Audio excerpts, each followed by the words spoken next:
Hello, everyone, and welcome back to a new episode of the PokerGO podcast. My name is Donnie Peters. His name is Tim Duckworth. How are you? Doing good, sir. I thought that you were going to be bringing entirely new sunglasses every single time, which is what you told me, and I find out this is a lie because those look very similar to ones that you wore a couple days ago. So you, sir, honest. are a liar. Forgot. Yeah, exactly. But Slacking. I'm going to mix it up from today onwards. We'll have a new something. Okay? A new something every day. Okay. Maybe a new hat. Okay. New glasses. We'll try and mix it up as much as possible. Maybe, a trinket or a new jacket. We'll get there. We'll try and keep it spicy. All right, cool. It is just past 10:30 on Saturday, May 31st, the last day of May. It does feel kind of late. That's because a couple things ended, and it just kind of messes with your mind. On today's show, we got Antonio Galiana winning the 5K NL. We got Dan Heimiller beating David Bach to get his third gold bracelet. Right. We got Bruno Furth. He won the 5K PLO. We got he's Bruno. We got a gigantic turnout for the final Mystery Millions flight. Gigantic, I tell you. Some would say massive. Some might say huge. Massive. I'm going to say gigantic. We also got the 25K Heads Up Championship is down to 4. And then, of course, we will hit on the other news and notes and happenings around the Horseshoe and Paris. But first, of course, do want to remind you guys to check out playpokergo.com for free online poker. It's as simple as that. I don't think I need to get into the read too much. If you guys want to play free online poker, just go to Play Poker Go. That's web, that's iOS, that's Android. That's all you got to do. They got ring games, they got sit and goes, they got tournaments, and they got it all on Play Poker Go. PlayPokerGo.com. Again, web, iOS, and Android. You can play on all those different devices. Deal yourself in now at PlayPokerGo.com. Do you have any community cards, things like that you want to get out of the way before we dive into the nitty-gritty? No. You do have a random player of the day. Oh. Because you spotted her before I did. Yeah, and I completely butchered the name. Trishelle Cantanella? Is that how we say it? Yes, Trishelle Canatella, I believe is how you say it. She was recently on, I think, the Traders TV show? Yes, she was. I'm a big Traders fan here. Okay. Definitely watch a lot of it. And she was on it. I can't remember what season or when it was, but she was on it. And I believe, if I remember correctly, I thought everyone on that season was horrific. Okay. So there's that. I have no idea what the show is, but I know a lot of poker people do watch it, so I've got to put that on my list to load up one day. Now, not super random, but I saw Ralph Perry. I also saw Nanad Medic, who I think that's pretty random. In the 1K, I'm pretty sure he was playing the 1K Mystery Millions. So that's pretty random to me. So that's what we got there.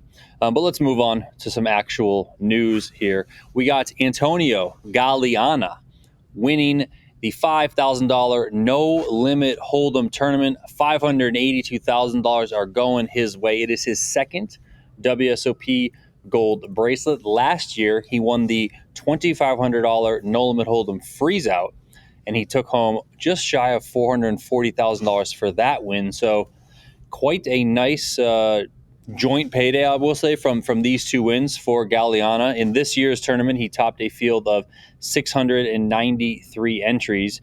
In the end, he beat Frederick Normand in heads-up play, Normand taking home $388,000. Christian Roberts got third.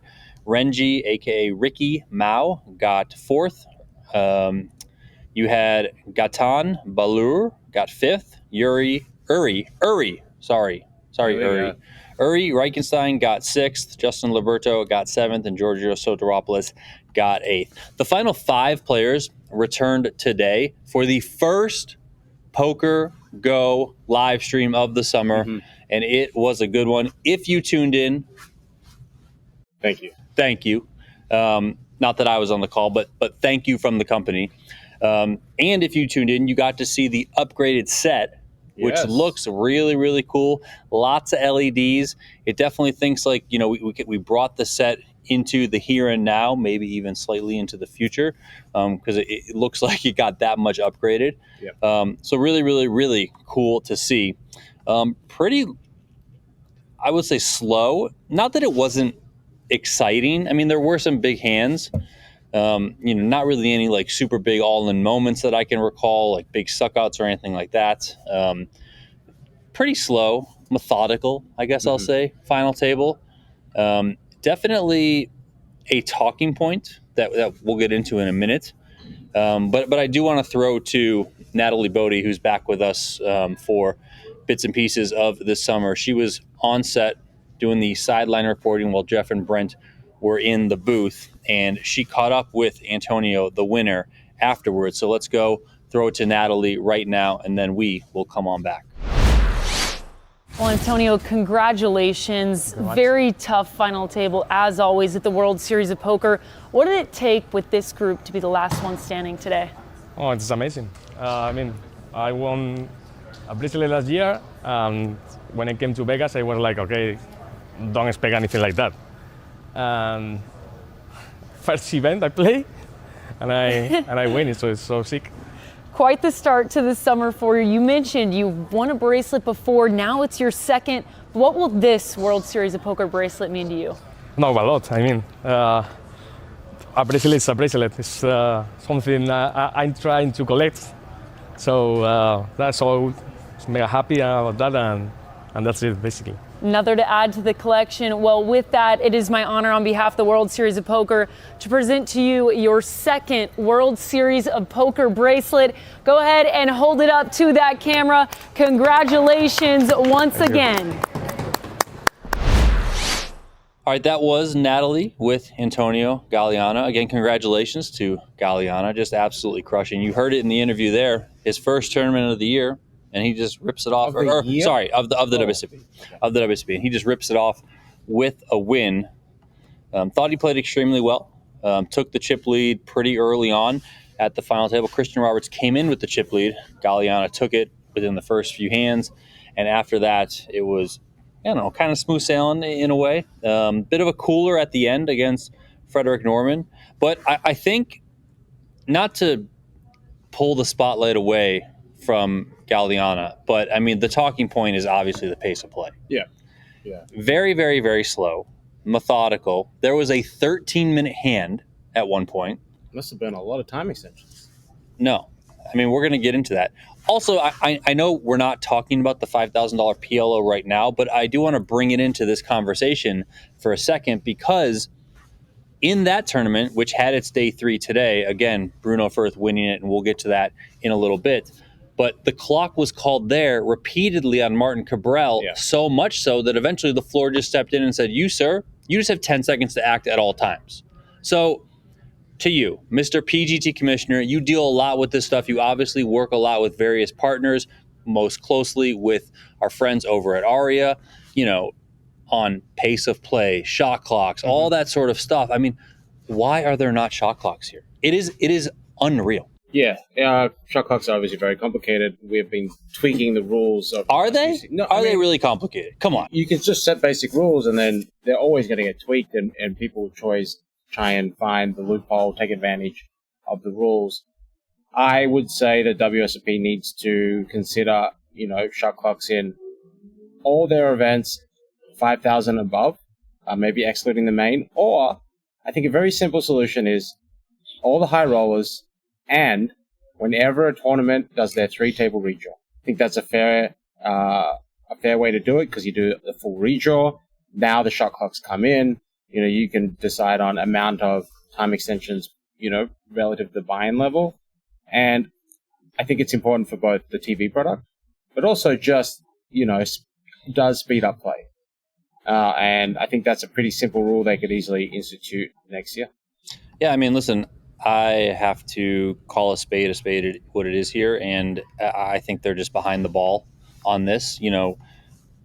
Play clocks in poker have been around for some time now, and yes, there are some tournaments here, right? The high rollers have them, but it needs to be an extension, and it needs to come into play. I do like the idea of final 3 tables, whether that's 24, like it would have been in this 5K because they were playing 8-handed, whether it's the final 27, whatever it may be, just implement them, because now, yes, earlier parts of the tournaments can obviously drag on without the clocks, of course.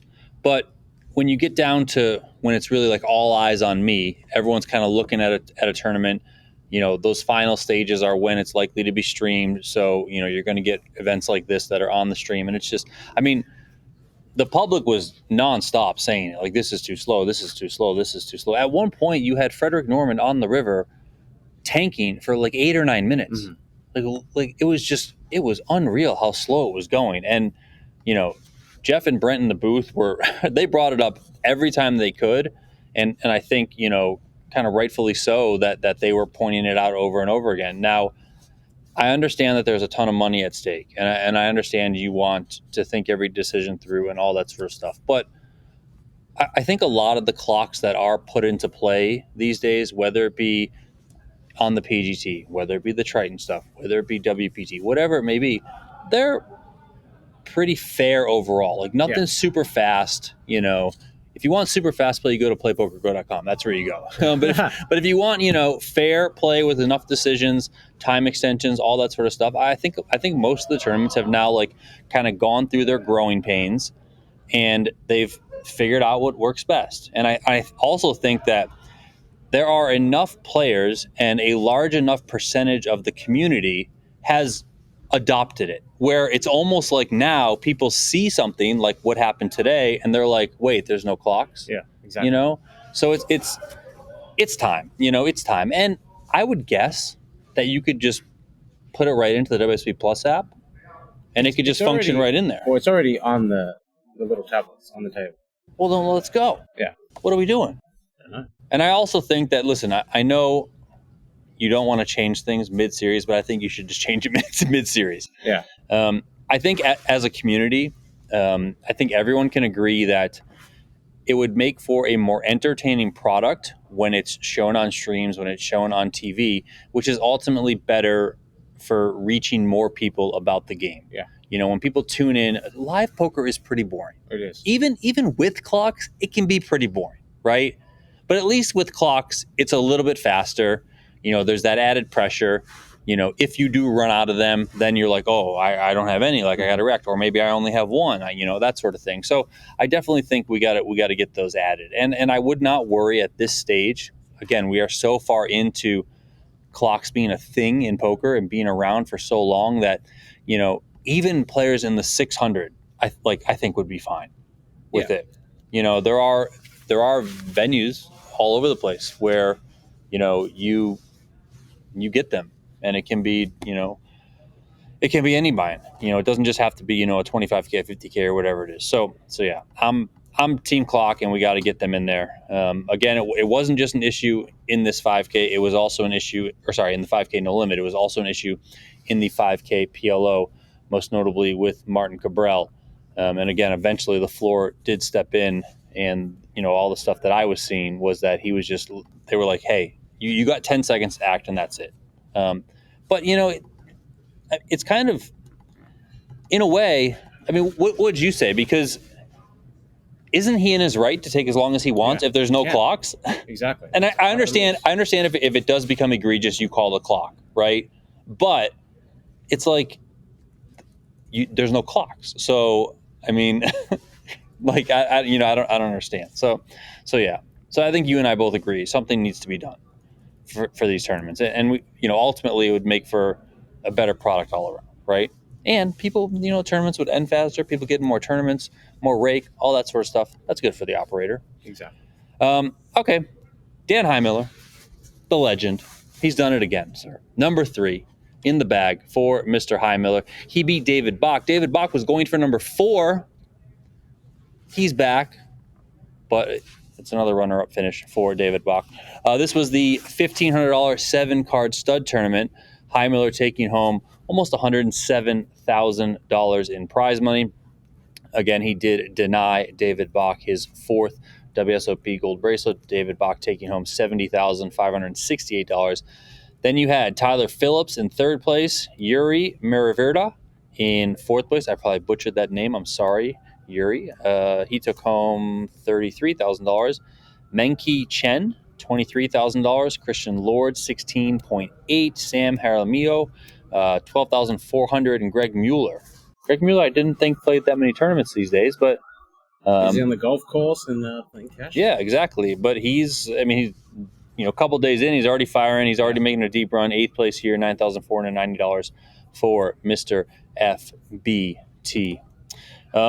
Pretty crazy for Heimiller. I saw some crazy stats on Poker News, just like he's cashed in every single WSOP since 97 or something like that.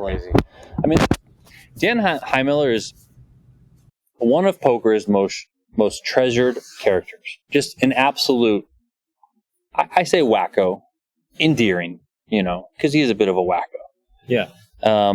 But somehow, some way, always gets it done. I don't really understand, but it happens. And here he is getting it done again for his 3rd WSOP gold bracelet in the $1,500 7-card stud. Listen, don't rule it out that he can win another one. Stan Heimiller. He's probably going to final table the seniors. He's going to win the seniors event and then win the seniors high roller. I really wouldn't doubt it at all. Okay, let's move on. Bruno Furth.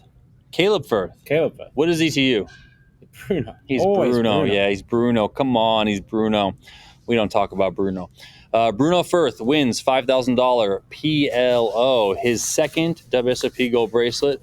Like Antonio Galiana, who won one this year and then won one last year, Bruno also won one last year. Last year he won it was a PLO high-low. 1,500. Was it? I can't remember the buy-in, but it was a PLO high-low. This year, he won the 5K PLO for $620,000 big ones. Tops a field of 757 entries. Fabian Rebu Schmittels. I probably completely messed up that last name. I'm sorry, Fabian. $413,000 for him. Martin Cabral, who we already talked about a little bit, he ended up riding out his run to 3rd place, $288K. Matthew Cosentino, $204,000. Mark Ariges, $147,000. Noel Rodriguez, who finished, was it 2nd to Nick Schulman in the 25K last year? $108,000 for Noel. Jeremy Trogand, $80,600. And Lawrence Brandt, $61,179. I am horrible at names. And I should have prepared them, but I didn't. We had a fun little chat with Bruno Furth after he won. He always brings the style. You and I both know he's in the studio plenty. Wig today. Yeah, crazy wig. It was so good that I many times I was staring at it, trying to figure out if that was his real hair or not. Yeah. Certainly, it certainly looked like a wig, right? And we know he likes to wear crazy hats, hairdos, wigs, different whatever. Shoes. Yeah, different, literally different shoes. He'll have one shoe that's from one pair, one shoe that's from another pair, completely different. One will be Nike, one will be Adidas, whatever. He had a gold chain with a dollar sign on it, So yeah, Bruno's always fun, always stylish, and we were able to chat with him afterwards. So here is that interview with Bruno Furth.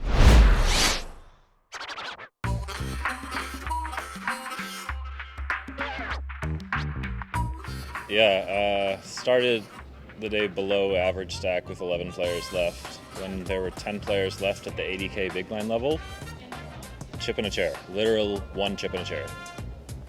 Threw in the 100K, chopped that pot to double up, and then doubled up 3 more times pretty quickly. Can't believe it. Roller coaster day. I was short again later. Unbelievable.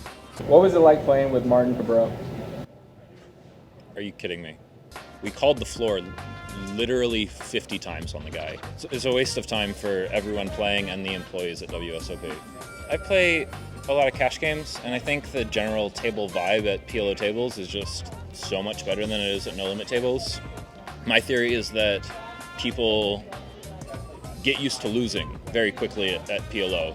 You could be a favorite, but you're never really that big of a favorite. You don't get in aces versus underpair situations like you do in Hold'em, where people like to complain when they lose. Yeah, okay, you lost, we get it. Everyone loses when you gamble. So I think that PLO players get that, and that so when some players lose, the table vibe doesn't change at all. People don't get grumpy. They're okay with it. Congrats, man. Thank you. Oh, I mean, just normal clothes. All right, that was Bruno Furth, and you heard the story. Chip and a chair, baby. He was down to 100K. I believe it was 80K big blind when there were 2 tables left. Obviously, spun it up from there and ended up in the winner's circle. The guy loves PLO. You know, you don't really see him too much outside of the PLO streets, but if it's a PGT PLO series, if it's a PLO cash game, you know, if it's playing in Bobby's room over at Bellagio, if it's a PLO event here at the series, you know, if it's got PLO on it, likely Bruno Furth is in the field. Now let's get into the Mystery Millions, sir. Oof. Gigantic, like I said, gigantic turnout for this final flight. I believe yesterday I said 8,200 to 8,300. Spot on. Nailed it. I mean, it wasn't spot on nailed. It was pretty close though. Today came in for the final flight, day 1E, 8,118 entries, brings the total field size up to 19,589. Last year was 18,409, so that means that this year's field is plus 1,180 entries from last year. Now, they did add a flight. Last year was 4 flights, this year was 5 flights, and it's pretty much that additional flight is the difference because, again, plus 1,180, and then this year in the opening flight was 1,329. So, you know, right around that opening flight is what did it. But tremendous turnout. Again, I got to give them kudos for the fact that I didn't really hear anything today, you know, in terms of like, oh my God, we got to play 10-handed. Oh my God, the lines are ridiculous. Like, yeah, there were some weight, you know, I heard from some friends or whatnot from late reg stuff, but nothing super egregious. I mean, I think all things considered, when the field size comes in at over 8,100 entries, you're going to have some waiting. You're going to have a little bit of delays. But all in all, you know, kudos to the WSOP for cramming this in there. It definitely didn't seem, you and I walked around a bit today, it did not seem like there was an 8,100 entry field there, which means that it was a good thing. Yeah. The one time that I was like, oh, they have a big field is when we walked over to Paris from Horseshoe and we saw that massive crowd of you know, they were breaking from Paris to Horseshoe and they were walking them through the hallway. So there's that. I don't know if you caught our buddy Jeff Platt he's doing some video stuff with WSOP and WSOP Plus, but he hinted that possibly the field could be getting 2 $1 million bounties. It is guaranteed that first place is $1 million and that there will be a top bounty prize of $1 million. Jeff said it is likely, or he hinted at the fact that the field size is so large, setting a new record for this tournament, that they would possibly get a second $1 million bounty. What do you think about that? I don't like it. Simple as that. Why? I just want one. I'm with you. Give me 2 500s, maybe, you know, or give me 10 100Ks. I think for this event in particular, having the one, I think it just needs 1 million, not 2. Rather 1, and rather have a lot of other bigger prizes, you know. Yeah, I would even say that I think for any mystery bounty, doesn't matter if it's this one or anywhere else in the world, you should have the one biggest amount is its own singular bounty, and then, you know, you can do whatever. Like if you did one and then you had like 4 or 500s, like okay, you know, cool. And I'm not saying you need to go from $1 million down to 500K. You could do 750. Yeah, I like $1 million. I like $1 million to 500. 500 is a crap ton of money. Okay? An absolute crap ton of money. So yeah, there's that. So again, massive turnouts. Have to get the massive in there on the podcast, even though I have been saying gigantic. Day 2 is on Sunday. I believe the plan is to start at 11 a.m. So however many players are left, they will all be in the money. They get into the money at the end of day 1, then they play a little bit further. They will return in the money. They will return for the bounties. It's going to be wild and crazy tomorrow. I know you said to me before we got on air, should you play the 600 tomorrow? No, I think you should be over there doing, like, checking out this, directing our video team to get some cool stuff. Because I got to be on commentary, unfortunately. You know, I mean, listen, I do love doing the commentary, but I would also love to be in the room for the $1 million bounty pool. Like, that would just be badass. It's just wild. I want to see if the winner reacts like Matt Lance or I can't remember the other guy from last year who didn't react at all and then basically got booed. So, I always think it's a massive sweat. I'm curious, are there going to do we know if there's going to be any changes for how it's done, given that they have the app now? I haven't heard anything. Yeah, we'll have to find that out. So we'll see. But even if there aren't any changes, I like the way they did it. You basically see your name come up on the big screen, and then if you get like a treasure chest, you have to go over and do the actual pull from the treasure chest. If not, it just shows your amount, and you continue on. So I think this is one of the best days at the WSOP by far. It's super exciting, and I'm sure people are going to be absolutely going nuts in these mystery bounties. Another thing about this is that mystery bounties now have been around for quite some time, so I think a lot more players are starting to get turned on to the strategy and how they should play them, which means could be a lot of gambling, because you try and get in there, especially if the biggest bounties are available. You try and get in there when you're up against short stacks. You try and bust people. You try and ultimately get a pull from the treasure chest, and hopefully you're taking home 7 figures. The plan right now is to stream the final table of this tournament on Monday, but that might change. I mean, do you think they're going to get there to a final table? It's going to be tight. Obviously, we did this not expecting a massive increase in players, so it's going to be definitely close. We might have to have a backup plan and kind of go from there. Yeah, so we'll see how that one goes. Maybe we'll have to move things around on the PokerGo streaming schedule. Maybe we won't. But as always, stay tuned to PokerGo on the various social media channels. You can also go to pokergo.com/schedule for the most up-to-date schedule. Tim handles that, and he's always on top of the damn thing. So yeah, he'll be doing the thing. Okay, 25K. Oh, what? I'm going to throw you some stats. Oh yeah. Sorry. Just quickly, before the show, I'm like yelling at Tim about the stats. I'm like, you're the stat guy. You got to give me stats. Do this, do that, whatever. And then, of course, I just am ready to move on and not do the stats. Don't even care about. Yeah, exactly. So give me some stats. All right.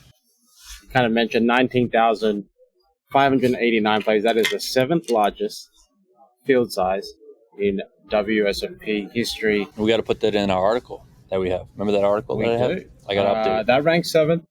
Ahead of it is 500 Big 50, Gladiators of Poker, Colossus, Gladiators of Poker, Housewarming. Biggest field size of all time is 28,371 back in 2019. Do you think that there will ever be a tournament that tops that one? Yeah. Yeah? Okay. I think they'll bring back some kind of crazy, like 8-flight, $300 buy-in event at one point. Okay. And that will top it. You talked about the flight, 8,118. You were like, oh, this is the biggest flight in the history. I was like, I was wondering if it was the biggest you were flight. very confident. No, I wasn't. Like, there's no chance. I immediately went to the Big 50 event. They had a flight 1D. That was the last flight of their tournament. Had 9,121 players entrants. That was 32% of the field. 2023, 300 Gladiators of Poker, 1D final flight as well. 8,467, 36%. And then, obviously, the one we mentioned, final flight as well. That was 41% of the total field. And, yeah, there were some big flights. Yeah, I mean, no one crams in bodies like the WSOP. I'll tell you that much. They get those butts in those seats, and it's going to make for some great poker down the stretch in this one. This really is, I mean, it's a lottery ticket, of course, when you have the bounty element, yes. I mean, it's also a lottery ticket just in general because, someone's going to go on to win $1 million in the actual tournament. So stay tuned to PokerGo for that one. Hopefully we do get to stream it on Monday, but, if not, I'm sure we'll make the changes necessary to get that up there. At least I hope that we will. Moving on to the 25K Heads Up Championship. 64 entries total were in this one. They are down to the final 4. We got Patrick Leonard, a.k.a. Pads, up against Artur Martirosyan. And then we have Alexei Boyka up against David Chen. Fan favorite, David Chen. Favorite. The winner the winners of those two matches will face off in the final, and they will ultimately be gunning for the $500,000 first place prize. The final four are guaranteed $180,000. Second place is worth $300,000. This is a PGT qualifying event, yes. the first one of the summer. How many points we got up top, Commish? We have, let me get up right here, 300 points for first. Love it. They're already guaranteed 108, and then 180 for second place. Pads, who was obviously has a chance to win this. He wins this, moves up to 5th on the PGT leaderboard.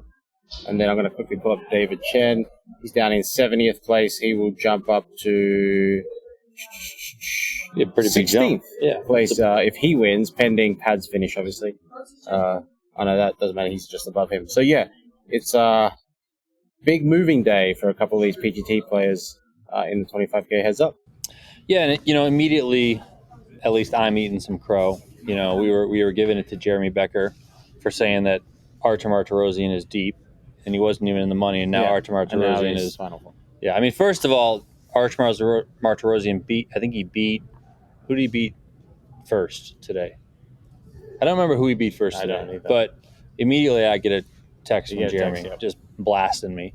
And now Artur is in the final four. So best of luck to you, Jeremy. No bad blood here. I'm still not side betting you, but good luck to your team in 25K. This will be streaming on Sunday on PokerGo.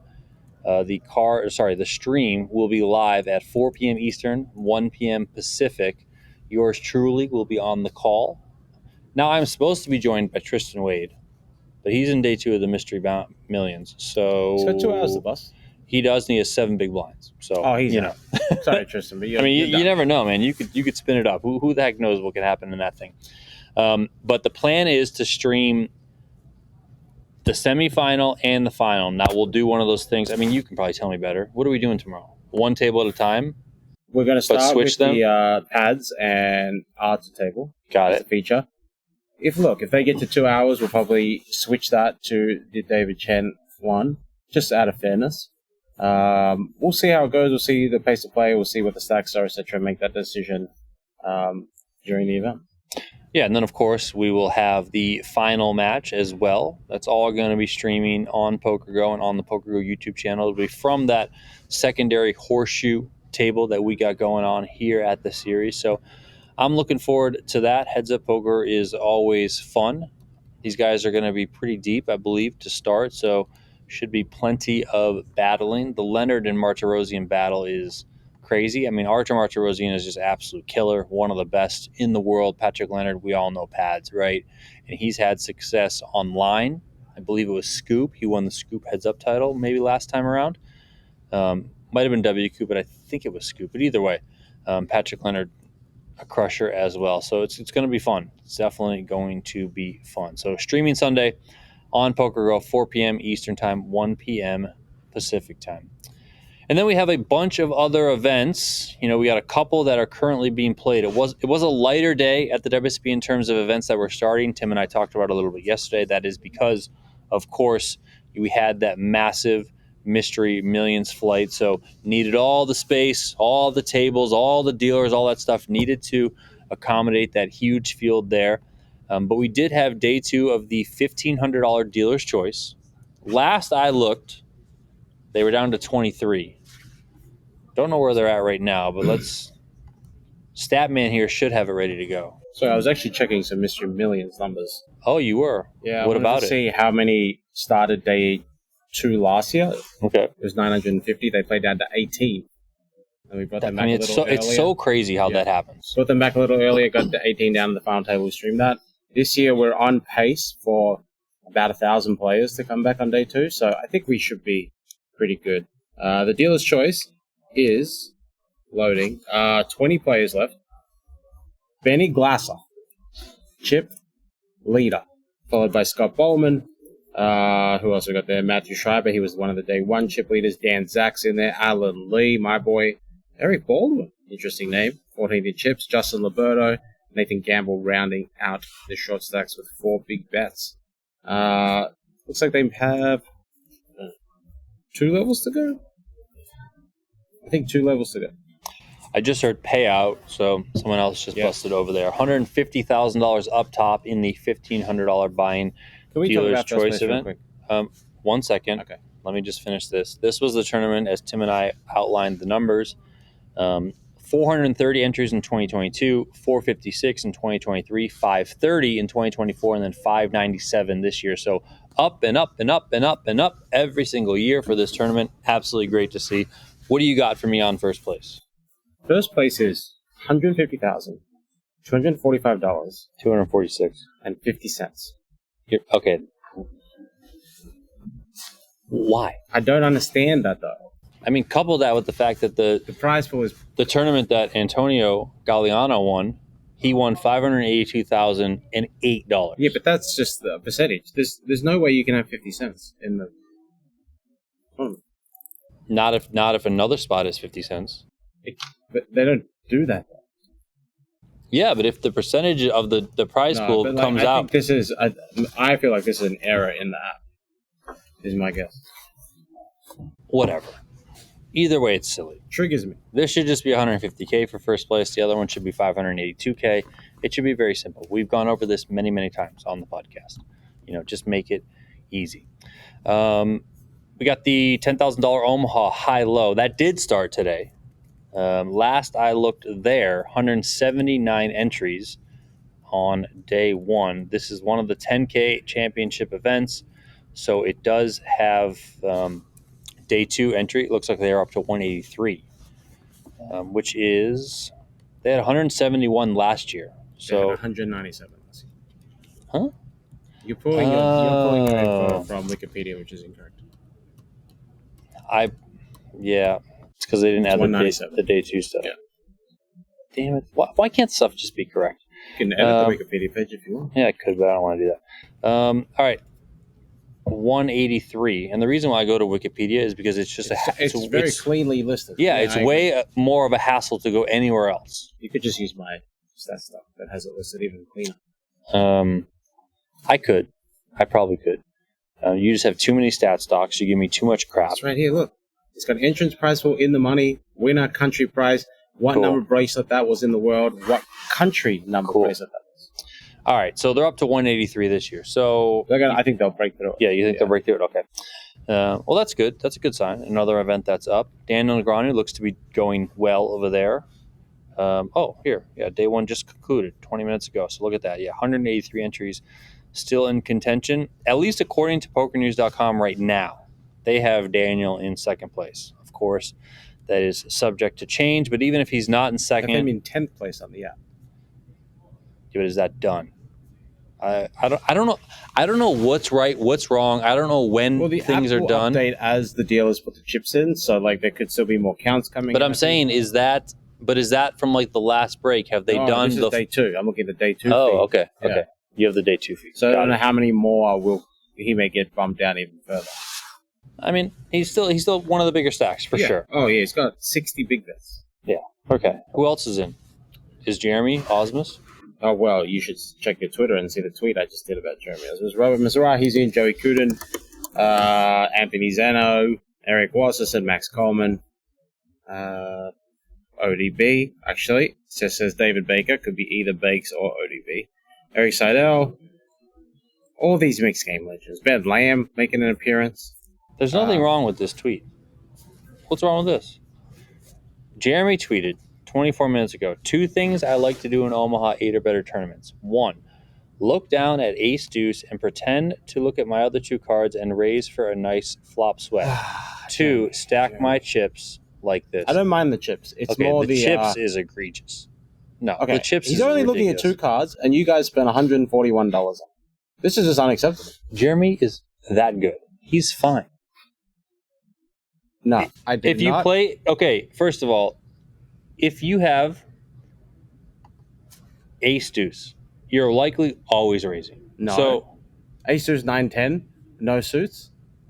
ODB, come on, please answer me this. If it folds to you, you have ace deuce, whatever. Did he say you could be under the gun? Under the gun with ace deuce 9-9, no suit. Listen, I trust Jeremy enough. Okay. One of the How about reasons ace, why. deuce. Wait, ace, deuce. Yeah, that's enough deuces.